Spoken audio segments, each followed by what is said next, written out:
कि ग्वालियर शहर के एक बेहद मशहूर बोर्डिंग स्कूल विद्या निकेतन की है।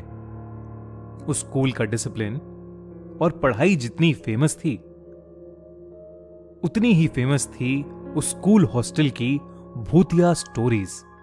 एक रात 12th क्लास के 4 दोस्त मिलकर वहीं भूतिया बातें डिस्कस कर रहे थे, जब उनमें से एक लड़का सूरज कहने लगा कि उसके पास एक ऐसा गेम है जिसकी हेल्प से वो ये पता लगा सकते हैं कि हॉस्टल की सब फेमस बातें सच भी हैं या नहीं।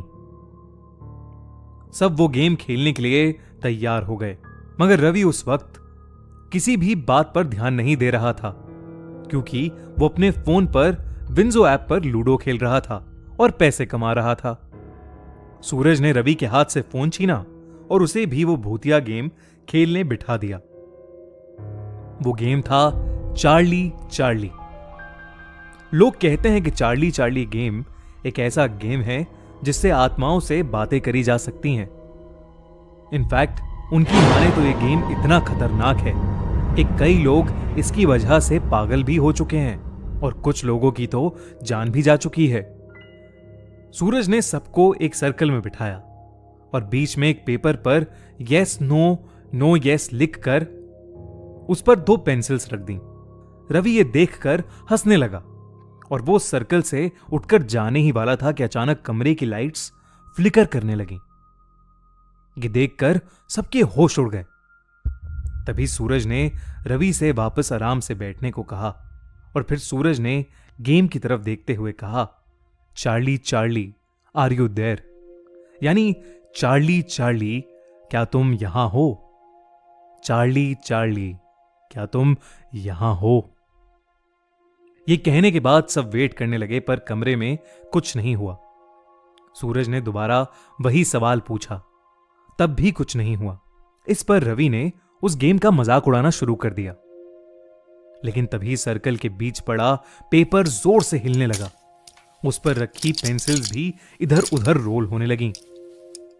सूरज ने फिर से वही सवाल पूछा, चार्ली चार्ली क्या तुम यहां हो? और तभी पेंसिल घूमकर यस पर पॉइंट करने लगी। सब हैरान होकर एक दूसरे को देखने लगे। इसके बाद एक एक करके सब चार्ली से कुछ ना कुछ क्वेश्चंस पूछने लगे, जिससे वो कंफर्म कर सकें कि सच में चार्ली की आत्मा वहां वाकई थी या नहीं। किसी ने पूछा, चार्ली क्या तुमने आज तक किसी को डराया है? तो किसी ने पूछा, चार्ली क्या कभी तुमने किसी की जान ली है? पेंसिल घूमती रही, कभी यस पर तो कभी नो पर। रवि उस सर्कल में बैठे बैठे भी सबका और चार्ली चार्ली गेम का मजाक उड़ाता रहा। उसे अब भी लग रहा था कि सूरज सबके साथ कोई मजाक कर रहा है। सबकी बारी हो चुकी थी और सूरज ने रवि को चार्ली से सवाल पूछने के लिए कहा। रवि ने मजाक में पूछा, चार्ली क्या तुम बेवकूफ और पागल हो?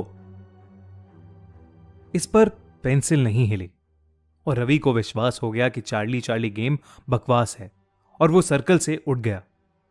लेकिन जैसे ही वो वहां से उठा, उसी वक्त पेंसिल घूमकर यस पर पॉइंट करने लगी और फिर जोर जोर से हिलने लगी। कमरे की लाइट्स अब और जोर से फ्लिकर कर रही थीं। सब डर के मारे अपनी जगह पर जम से गए थे। तभी अचानक से लाइट चली गई और पूरे कमरे में अंधेरा हो गया।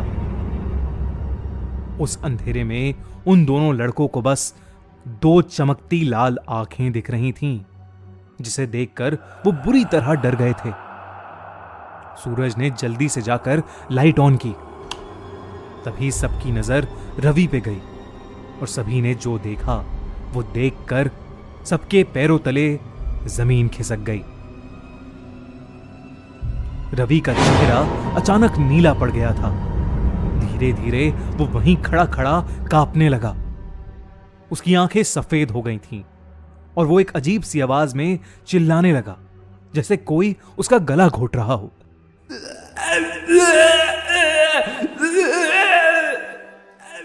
रवि की चीख सुनते ही वार्डन उनके कमरे में आ गया और तभी रवि बेहोश होकर जमीन पर गिर गया। हॉस्टल का स्टाफ जल्दी से रवि को लेकर हॉस्पिटल पहुंचा। पर डॉक्टर समझ ही नहीं पा रहा था कि रवि ऐसे अचानक बेहोश कैसे हो गया। फॉर्चुनेटली रवि को 2 दिन बाद होश आ गया, लेकिन उसे कुछ याद नहीं था। ना ही किसी का गला घोटना, ना ही बेहोश होना, और ना ही चार्ली चार्ली गेम खेलना। सूरज और उसके बाकी दोस्तों ने डिसाइड किया कि वो लोग फिर से ऐसा कोई भूतिया गेम नहीं खेलेंगे।